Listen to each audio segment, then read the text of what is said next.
कच्चे आंगन में पेड़ों की पत्तियों से छनकर नरम धूप आ रही थी। नन्हा हसन दौड़ता हुआ अपनी भैंस काली माई के पास पहुंचा। उसके कदमों में खुशी और चेहरे पर मुस्कान झलक रही थी। हसन ने अपने छोटे हाथों से भैंस के आगे हरा चारा डाला। काली माई अपनी बड़ी नरम आंखों से प्यार से हसन को देखती रही। पीछे मिट्टी का मकान सूरज की रोशनी में चमक रहा था। काली माई ने धीरे से हम्भा की आवाज निकाली, जैसे वह हसन से कह रही हो, गुड मॉर्निंग हसन। उसकी बड़ी आंखों में प्यार और सुकून था। हसन ने भैंस की गर्दन पर हाथ फेरा और कान के पीछे खुजलाता रहा। काली माई ने सिर झुकाकर और भी अपनापन जताया। आंगन में खुशी का माहौल था।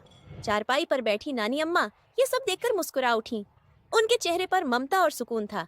उनकी आंखों से लगता था जैसे वे दुआ दे रही हों। लेकिन एक दिन नानी अम्मा बीमार पड़ गईं। हसन ने तय किया कि आज वह खुद काली माई का ख्याल रखेगा।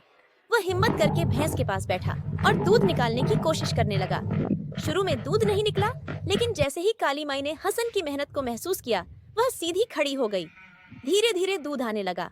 हसन खुशी से चिल्लाया, नानी अम्मा देखो, मैं भी दूध निकाल रहा हूँ।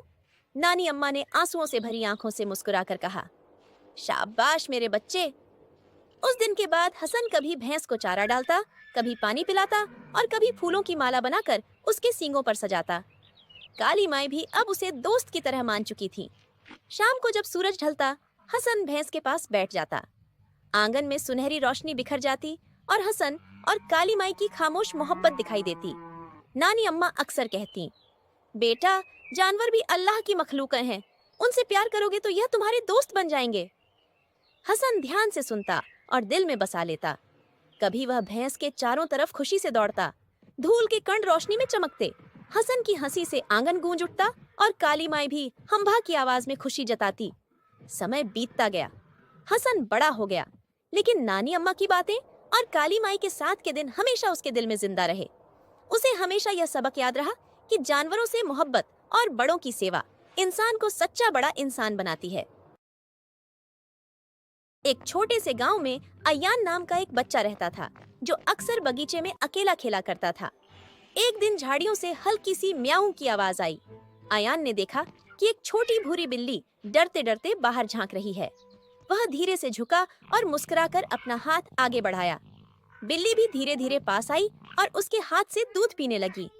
उस दिन के बाद दोनों की सच्ची दोस्ती हो गई। अब अयान और बिल्ली रोज बगीचे में तितलियों के पीछे दौड़ते, खेलते और खुशी से समय बिताते। गांव के लोग मुस्कुराकर उन्हें देखते और कहते कि अयान को उसका सबसे अच्छा दोस्त मिल गया है। शाम को जब सूरज ढलने लगता, तो अयान बिल्ली को प्यार से गोद में लेकर बैठता और दोनों की आंखों में सुकून और खुशी झलकती।